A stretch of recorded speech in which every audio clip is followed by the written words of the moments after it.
બોલો, મંજૂર છે?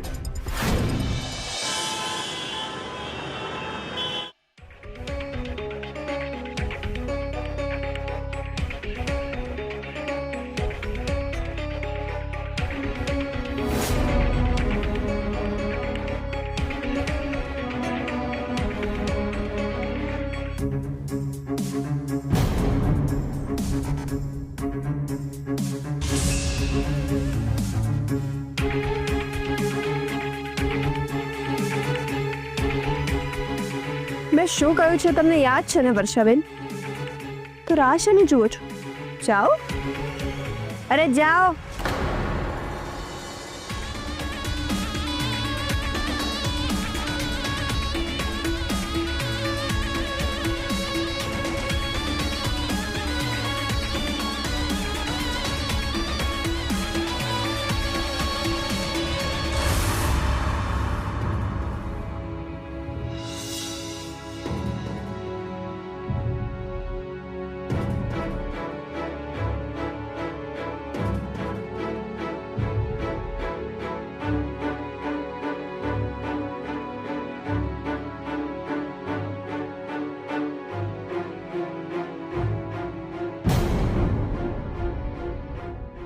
કેટલો સરસ પરિવાર છે અને કિયારા આ માળાને વિખેરવા માંગે છે. હે ભગવાન, કેવા ધર્મ સંકટમાં મને મૂકી દીધી છે.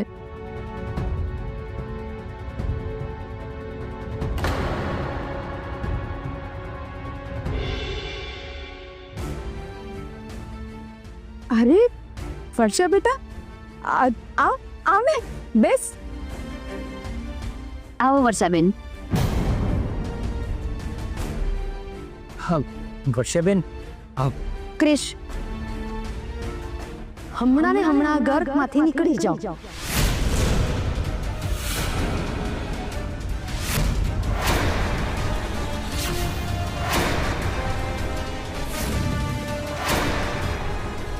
વર્ષાબેન, હા તમે શું બોલો છો?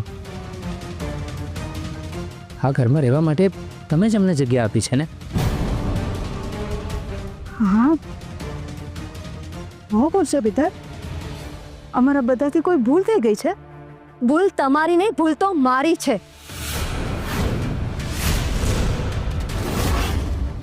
કે તમને લોકોને આ ઘરમાં રહેવા માટે જગ્યા આપી અને આ ઘરમાં ફક્ત ને ફક્ત રાધાના કારણે તમને રહેવા દીધા છે.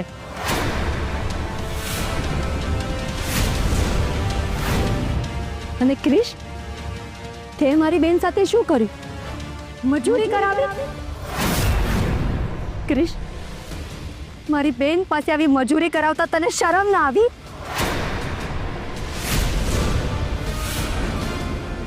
અરે તું તો અમારા ઘરમાં રહ્યો છે, અમારી સાથે, અમારું ખાધું, અમારો વિશ્વાસ જીતીને અમારી લાગણીઓ સાથે રમી ગયો. ના વર્ષાબેન, સાચે જ હું તમારી લાગણીઓ સાથે નથી રમ્યો. એવું છે, તે એવું કર્યું છે ક્રિશ. અરે રાધાએ તારી માટે શું નથી કર્યું? પોતાના જીવ કરતા વધારે તને પ્રેમ કર્યો છે.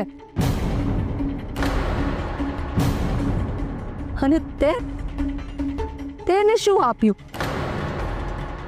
દુઃખ, તકલીફ, અપમાન. વર્ષાબેન, જે કંઈ પણ થયું એમાં મારી ભૂલ છે, હું સ્વીકારું છું. પણ તે ભૂલ કરી હોત ને તો મેં તને એકવાર માફ કરી દીધો હોત, પણ તે ભૂલ નથી કરી. તે ગુનો કર્યો છે અને ગુનાની માફી નહીં, સજા હો.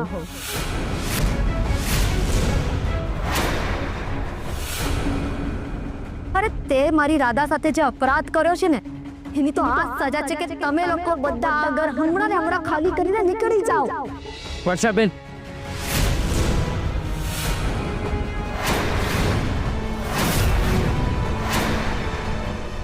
વર્ષા છો બેટા, હું સમજી શકું છું તારા દુઃખને. રાધાની વાતથી અમે બધા પણ બહુ દુઃખી છીએ. તારો ગુસ્સો પણ વ્યાજબી છે, પણ વિધિના લેખને કોણ બદલી શકે છે બેટા?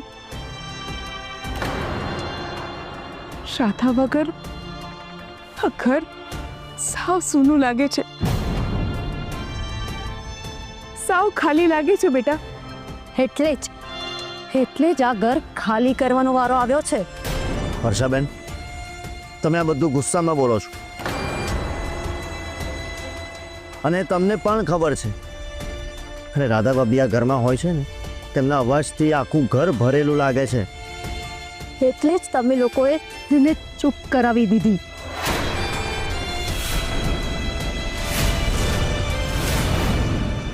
એવું નથી વર્ષાબેન, સાચું કહું તો રાધા નથી ને, તો આ ઘર નથી લાગતું. એમ રાધા વગર આ ઘર નથી લાગતું, તો આ ઘરમાં શા માટે રહેવાનું? આ ઘરમાંથી નીકળી જાઓ. હું ખૂબ સભ્ય ભાષામાં તમને જણાવું છું, આ ઘર ખાલી કરીને નીકળી જાઓ.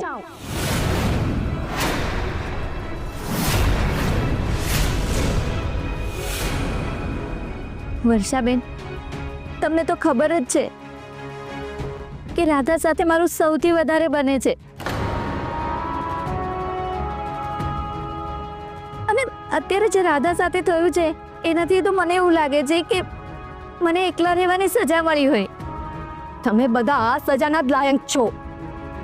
અરે નીલા ભાભી, મારી નાની બેન જ્યારે સાસરે લગ્ન કરીને આવી ને અહીંયા, ત્યારે મને થયું કે મારી બેન સાસરે જઈને સુખ ભોગવશે, પણ ના, તમે લોકોએ એને સુખ જ ના આપ્યું. મને એમ હતું કે સાસરે એનું દુઃખ સમજનાર એને એક બેન મળી છે, પણ નીલા ભાભી, આ બધું તો તમારી સામે જ થતું રહ્યું, તો પણ તમે કંઈ કરી ના શક્યા. મારી સાસુ તો મારી માં જેવો મને વહાલ કરે છે. મારા દિયરો અને મારા જેઠ તો મારી પડખે મારા ભાઈની જેમ ઊભા રહે છે, પણ તમે લોકોએ એની બોલતી બંધ કરી નાખી. તમે એને ચૂપ કરી નાખી.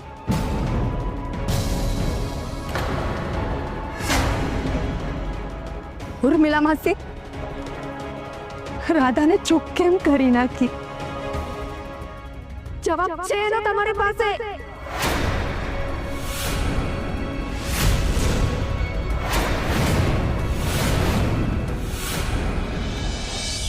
યસ ડૉક્ટર બચ્ચે, હા અમે લોકો સમયસર પહોંચી જઈશું સાહેબ. અને સાહેબ થેન્ક યુ વેરી મચ, તમે આટલી અર્જન્ટમાં અમને અપોઇન્ટમેન્ટ આપી. Thank you so much sir. Rashmi, હા આવી ગઈ. કેટલી વાર છે? આ ડૉક્ટર એસોસિએશનના પ્રેસિડેન્ટની અપોઇન્ટમેન્ટ માંડ મળી છે. જો આપણે સમયસર નહીં પહોંચીએ ને તો પછી નેક્સ્ટ વીક આપણો નંબર લાગશે. એ પાછા ક્યાંક વિદેશ જઈ રહ્યા છે કોન્ફરન્સ માટે, મેં તને કહ્યું હતું ને. સોરી, રાધાનું બધું પતાવવામાં વાર લાગી ગઈ. It's all right. દાદાનું બરાબર થઈ ગયું બધું? હા બધું બરાબર છે. ઠીક છે, તું ફટાફટ આવ, હું ગાડી કાઢું છું. હા આવી.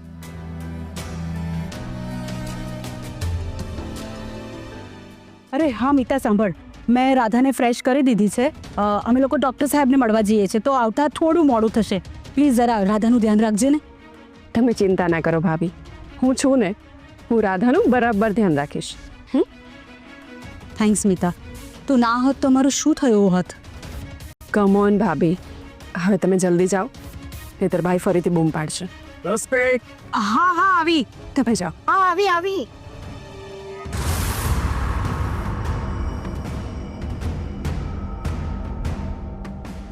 તમે લોકો નિશ્ચિંત થઈને જાઓ, તમારી રાધાનું હું બરાબર ધ્યાન રાખીશ.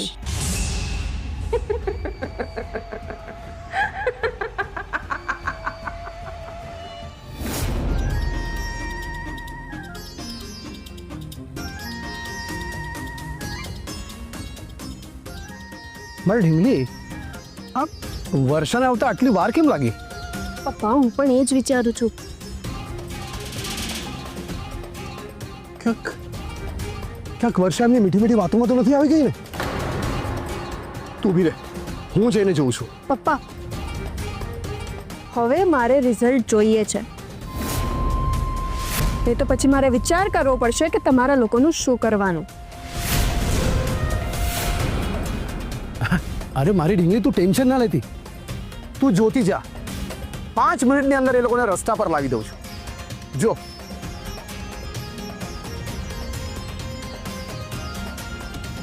હા પપ્પા, મારે પણ એ લોકોને રસ્તે રજડતા જ જોવા છે.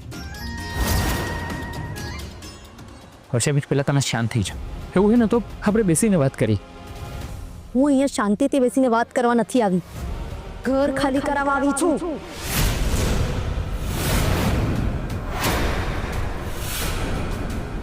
વર્ષાબેન, મને લાગે છે કે કોઈ ટેન્શનમાં કે પછી કોઈ ડરના કારણે તમે અમારી સાથે આવી રીતે વર્તો છો.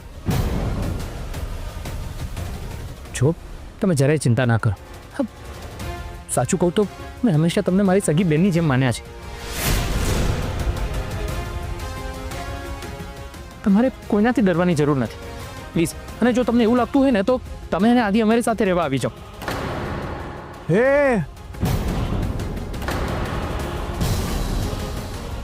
મારી દીકરીને શું પટ્ટી પડાવી રહ્યો છે?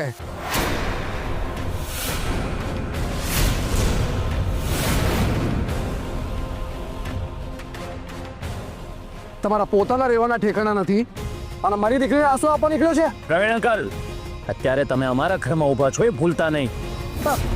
અમારું ઘર. એ વર્ષા, એ આ લોકોને કંઈ કહ્યું કે નહીં?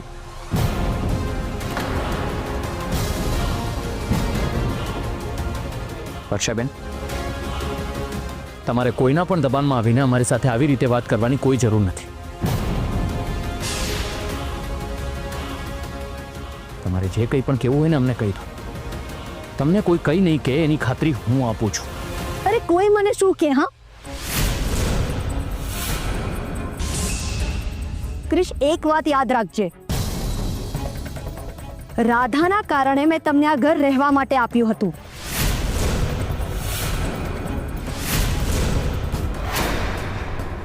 હવે રાધા નથી તો તમે પણ અહીંયા નહીં રહી શકો. તમે બધા હમણાં ને હમણાં ઘર ખાલી કરીને અહીંયાથી નીકળી જાઓ.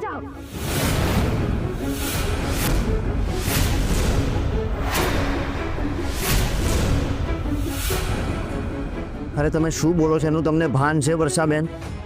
હું પૂર્ણ સભાન અવસ્થામાં બોલી રહી છું. તમે લોકો હમણાં ને હમણાં ઘર ખાલી કરીને નીકળી જાઓ. વર્ષા બરાબર જ કહે છે. અરે તમે શું ઊભા છો? ચાલો નીકળો અહીંથી. વર્ષાબેન, તમે ડરશો નહીં. તમને આ બધું કરવા માટે કોઈ દબાણ કરતું હોય અથવા તમને આ બધું કરવા માટે કોઈ મજબૂર કરતું હોય તો તમે મને કહો ને. મારા પર કોઈનું દબાણ નથી. હું જે પણ કંઈ કહી રહી છું આ પરિસ્થિતિને યોગ્ય લાગે એવી રીતે જ કહી રહી છું. અરે હા, હું તો ભૂલી જ ગયો. રાધા હવે આ ઘરમાં નથી રહેતી તો આપણે કેવી રીતે રહી શકીએ નહીં? બરાબર સમજો તો ક્રિશ, રાધા નથી ને એટલે તમે પણ અહીંયા ના રહી શકો. અરે આવું કેમ કરો છો વર્ષાબેન? અત્યારે અમારા લોકોની જે હાલત છે ને એ તમે નહીં સમજી શકશો તો કોણ સમજશે? આ પરિસ્થિતિમાં અમે ઘરની બહાર ક્યાં જઈને રહીશું એનો તો વિચાર કરો.